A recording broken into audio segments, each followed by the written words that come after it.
الحمد لله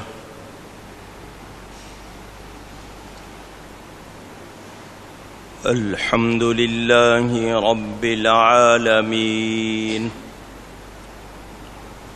والعاقبة للمتقين والصلاة والسلام على رسوله سيد المرسلين رحمة للعالمين شفيع المذنبين سيد الأولين والآخرين سيدنا ومولانا محمد رسول رب العالمين وعلى آله وصحبه أجمعين. أما بعد فأعوذ بالله من الشيطان الرجيم. بسم الله الرحمن الرحيم. ألم تر أن الله سخر لكم ما في الأرض والفلك تجري في البحر بأمره ويمسك السماء أن تقع على الأرض إلا بإذنه إن الله بالناس لرؤوف رحيم. وهو الذي أحياكم ثم يميتكم ثم يحييكم إن الإنسان لكفور. صدق الله العلی العظیم. محبت کے ساتھ ایک مرتبہ دروشی پڑھ لیجئے. اللہم صلی علی سیدنا و مولانا محمد معدن الجود والکرم وآلہ وصحبہ وبارک وسلم. الصلاة والسلام عليك يا رسول الله. الصلاة والسلام عليك يا حبيب الله. الصلاة والسلام عليك يا رحمة للعالمين وعلى آلك وأصحابك يا شفيع المذنبين. حمد و صلات کے بعد قرآن کریم کی سورۃ الحج کی تفسیر آپ سن رہے ہیں. پچھلے جمعے آپ نے سنا اسی کا مال ہے جو کچھ آسمانوں میں ہے اور جو کچھ زمین میں ہے، اور بے شک اللہ ہی بے نیاز سب خوبیوں سراہا ہے. تمام تعریفیں اس کے لیے، اس کو کسی چیز کی حاجت ضرورت پرواہ نہیں، اور جو کچھ ہے اسی کا ہے، اس نے ہمیں دیا ہوا ہے. ہمیں اس کا شکر کرنا چاہیے، اس کی بہت تعریف کرنی چاہیے، اور اللہ کی نعمتوں کی قدر کرنی چاہیے. وہ اللہ جو زمین کو پانی برسا کر سیراب کرتا ہے، وہ اپنے بندوں پر ہریالی سبزی اگا کر لطف و کرم فرماتا ہے، روزی پہنچاتا ہے، اس کی مہربانی ہے. تو ہمیں چاہیے کہ ہم اس کے بارے میں جب بھی بات کریں تعریف کے ساتھ کریں، اور اپنے آپ کو اس کا صحیح معنوں میں بندہ بنائیں۔ نعمتیں کھانا اور پھر ناشکری کرنا، نعمتیں کھانا اور پھر شکوے کرنا، نعمتیں برتنا اور پھر کہنا کہ کیا ہے، کیا ملتا ہے۔ تو وہ لوگ جو شکایتیں کرتے ہیں انہیں یاد رکھنا چاہیے کہ یہ رب تعالیٰ کی مہربانی ہے کہ ہمیں دے رہا ہے، ہم نہ بھی اس کی عبادت کریں وہ اپنا رزق ہم پر بند نہیں کرتا۔ کہنے والے نے کہا ثنا گو، پتا پتا ہے خدایا دم بدم تیرا۔ ثنا گو یعنی ثنا کر رہا ہے، تعریف کر رہا ہے، ہر لمحے پتا پتا۔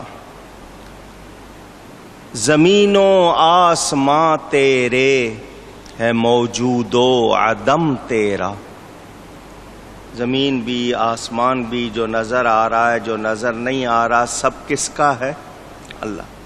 جو تیرا کھا کر بھی تیرے شکوے کریں یا رب، تعجب ہے کہ ان پر بھی رہے لطف و کرم تیرا۔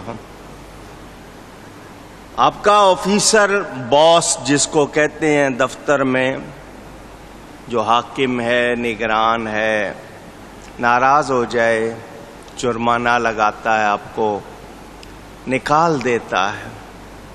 ماں باپ بھی تنگ آ جائیں بچوں سے نکال دیتے ہیں۔ یہ رب ہے، اس کی مہربانی دیکھو، ہم اس کو یاد نہیں کرتے، وہ پھر بھی ہمیں رزق دیتا۔ تو ہم سب کو غور کرنا چاہیے، اللہ کا ہر حال میں شکر گزار ہونا چاہیے۔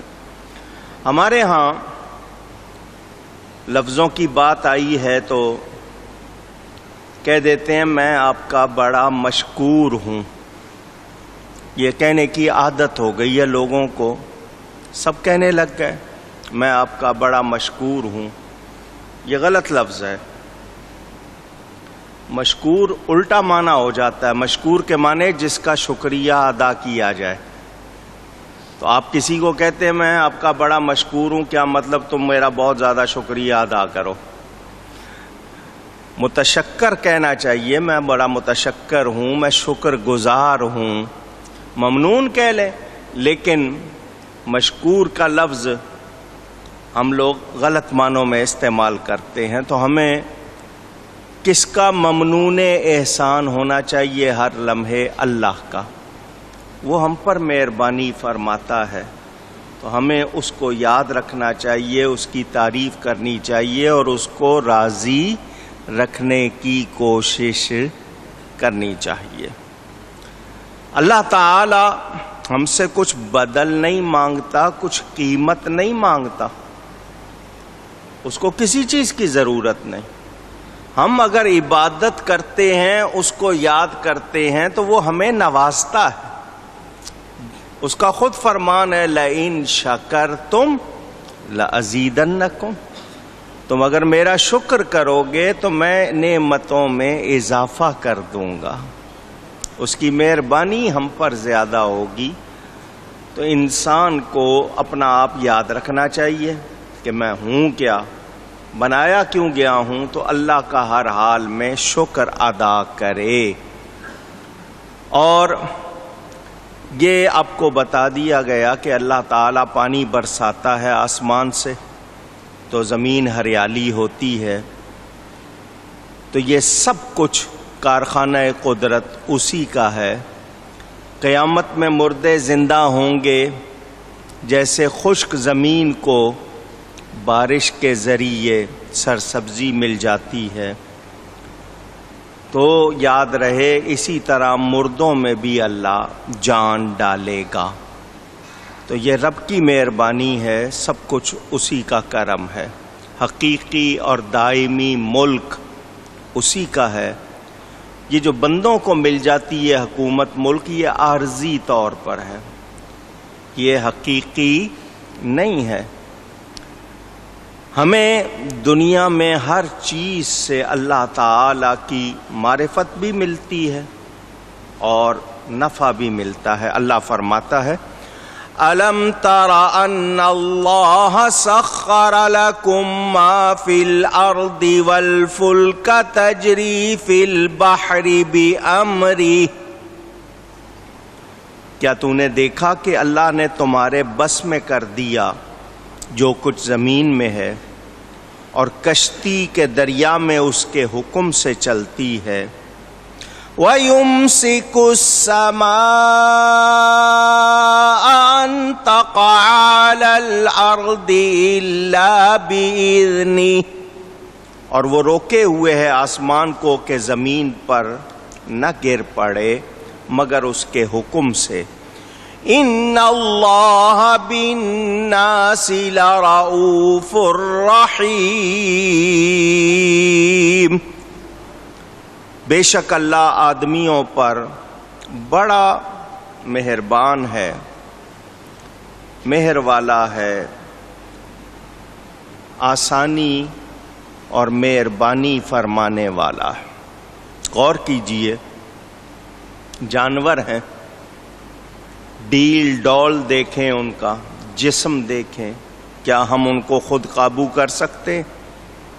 آگ ہے، کتنی شدید ہوتی ہے، کھال پہ ذرا سی لگ جائے کتنی تکلیف ہوتی ہے۔ پانی ہے، اس کا زور دیکھا ہے آپ نے؟ دھاتیں ہیں، لوہا دیکھ لیں، دوسری دھاتیں، یہ سب ہمارے قابو میں ہیں، ہم ان کو جس طرح چاہ رہے ہیں، برت رہے ہیں، ان سے نفع اٹھا رہے ہیں، تو یہ کس کی مہربانی ہے؟ رب تعالی کی۔ کشتیاں پانی پر چل رہی ہیں تو یہ اس کی مہربانی ہے، وہ نہ چاہے تو چل سکتی نہیں۔ یہ آسمان جو بغیر ستونوں کے کھڑا ہمیں نظر آ رہا ہے، اللہ نہ چاہے تو یہ گر سکتا۔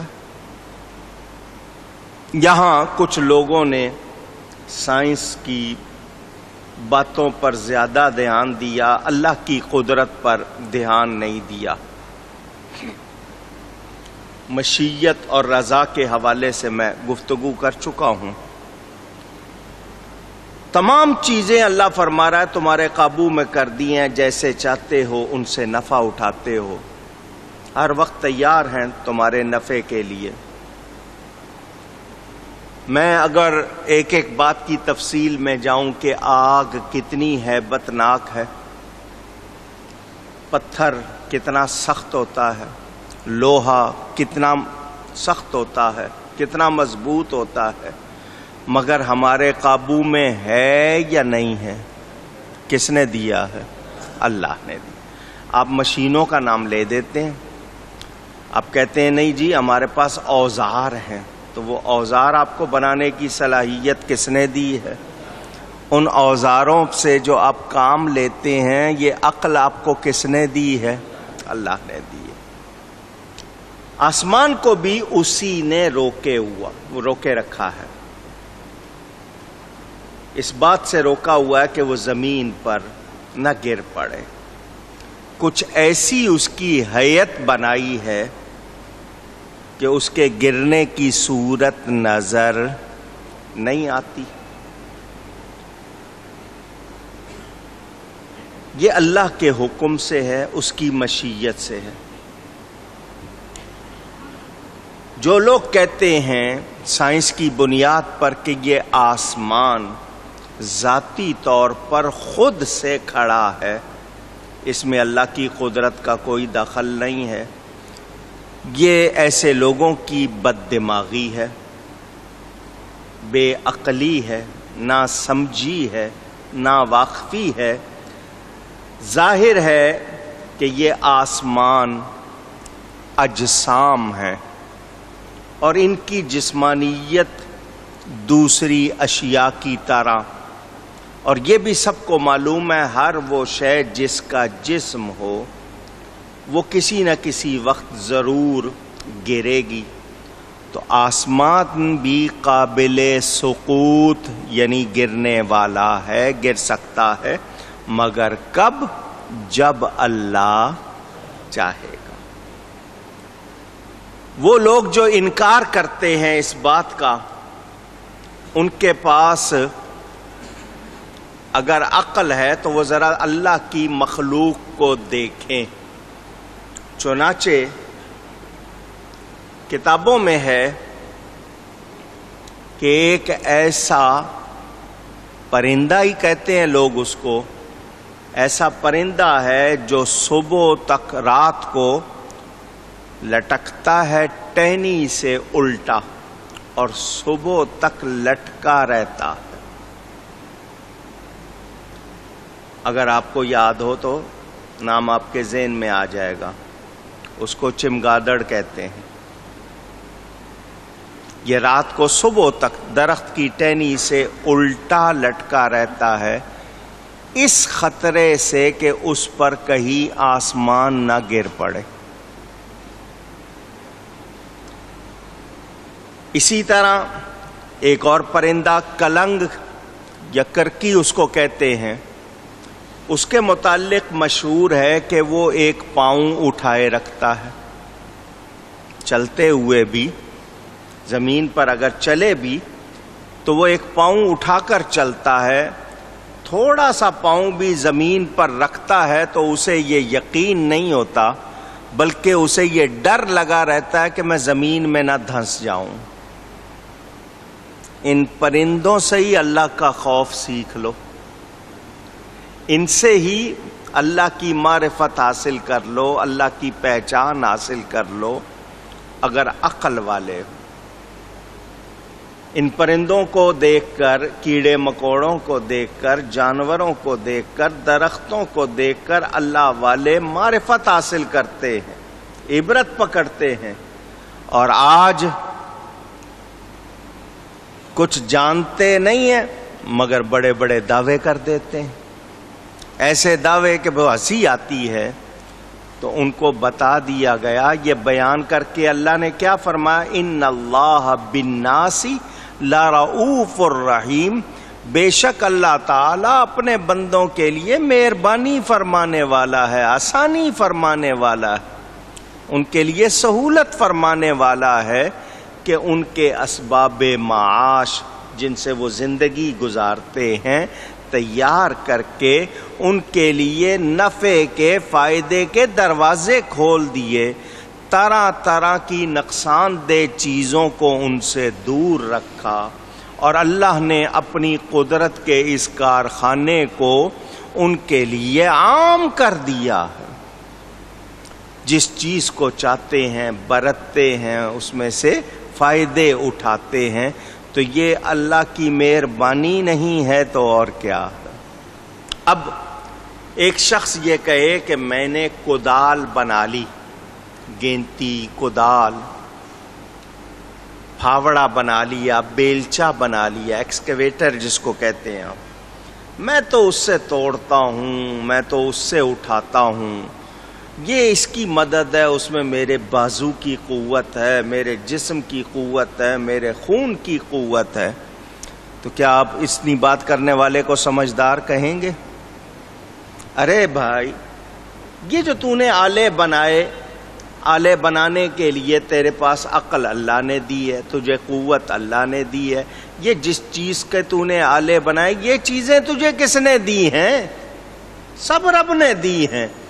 تو ایک شخص کہے جی میں تو صبح جاتا ہوں، شام کو آتا ہوں، نوکری کرتا ہوں، وہاں سے پیسے ملتے ہیں، میں تو فلانی کمپنی سے، کارخانے سے، فلانے ادارے، انسٹیٹیوٹ سے، وہاں سے مجھے رزق ملتا ہے، مجھے اللہ تھوڑی دیتا ہے، یہ دیتے ہیں۔ معاذ اللہ کوئی ایسا کہے تو عقل مند کہیں گے اسے؟ پوچھ رہا ہوں آپ سے، نہیں۔ کیوں؟ کہ اس نے حقیقت کو سمجھا نہیں۔ یہ ذریعے ہیں، دینے والا کون ہے؟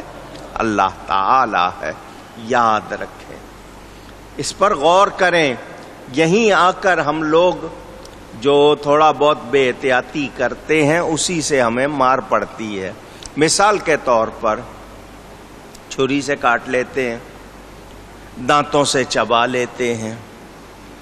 یہ جو نظام ہے جس سے چیز ہمیں تیار ہو کے ملتی ہے، آپ کہیں گے جی آٹا گندم ہم پسواتے ہیں، اللہ نے تو گندم بنا دیے، پیستے تو ہم ہیں، آٹا تو ہم بناتے ہیں، روٹی تو ہم بناتے ہیں، اللہ نے تو گندم بنائی ہے، تو گندم نہ ہوتی تو روٹی بن جاتی اونچی۔ کیسی باتیں ہیں؟ کچھ لوگ اپنی عقل کو زیادہ سمجھتے ہیں کہ نہیں، جو میری عقل میں بات آئی ہے وہی صحیح ہے، اللہ نہیں دے رہا، یہ تو میں محنت کر کے لے رہا ہوں۔ تو یاد رکھ، تجھے بھی رب نے بنایا ہے، تیری عقل کو بھی رب نے بنایا ہے، خالق عقل اللہ تعالی۔ اب جتنی چیزیں لے لیں گے، کوئی تجارت کو لے گا، کوئی مزدوری لے گا، کوئی نوکری لے گا، کوئی کھیتی باڑی، جو بھی، سب کا سب کس کی مہربانی ہے؟ اونچی کہیے اللہ تعالی کی۔ تو اس کی تعریف کرنی چاہیے یا نہیں؟ اس کا شکر کرنا چاہیے یا نہیں؟ اچھا، اب یہ لوگ جو اتنی باتیں کرتے ہیں، میں ان کے سامنے کبھی کبھی قرآن کی آیتیں رکھتا ہوں تو چپ ہو جاتے ہیں، سوچ میں پڑ جاتے ہیں، کہتے ہیں سائنس ترقی کر لے گی، یہ بھی ہو جائے گا۔ ارے سائنس کہتے کس کو ہے؟ یہ مطالعہ کائنات ہے، کائنات کی چیزوں کو سمجھنا اور برتنا۔ اسلام میں جتنی سائنس ہے تمہیں کہاں سے پتہ چلے گی؟ تمہاری سائنس تو آج سمجھنے کی کوشش کر رہی ہے، میرے نبی نے تو سب کچھ پہلے سے بتا دیا۔ اچھا اب غور کریں، دودھ پیتے ہیں آپ یا نہیں؟ یہ دودھ اللہ کی نعمت ہے یا نہیں؟ خون اور گوبر کے درمیان سے نکلتا ہے، من بین فرث و دم، قرآن میں ہے، خون اور گوبر کے درمیان سے اللہ اس کو نکالتا ہے۔ کوئی نکال سکتا ہے؟ ایک طرف گوبر رکھ دیں، ایک طرف خون، اسے کہیں دودھ نکال بیچ میں سے، اور ایسا نکال کے اس میں ذائقہ بھی ہو، اس میں قوت بھی ہو، توانائی بھی ہو، دونوں کا اثر اس طرح نہ ہو کہ خون کا رنگ آ جائے یا اس کی بدبو آ جائے، ایسا نہ ہو۔ نکال سکتا ہے؟ یہ رب نکال رہا ہے۔ اس کی نعمتوں پہ غور کریں۔ والد صاحب قبلہ کہا کرتے تھے، دانتوں کا